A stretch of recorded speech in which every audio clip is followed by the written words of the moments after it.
To open an account with Fidelity Investments, follow these steps. Visit the Fidelity website, navigate to the Fidelity Investments website and locate the Open an Account or Get Started section.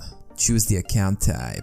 Fidelity offers various account types, including brokerage accounts, retirement accounts, education savings accounts, and more. Select the account type that best suits your investment goals. Complete the online application.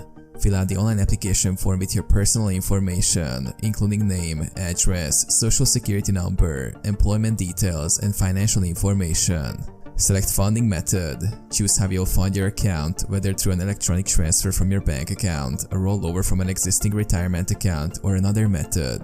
Review and agree to terms. Review the terms and conditions, account agreements, and fee schedule provided by Fidelity. Agree to the terms to proceed. Submit your application. Once you've completed the application and verified the information, submit it for review. Wait for account approval. Fidelity will review your application and may contact you for additional information or documentation if needed. This process typically takes a few business days. Receive confirmation. Upon approval, you will receive confirmation of your new account along with instructions on how to access it online and start investing.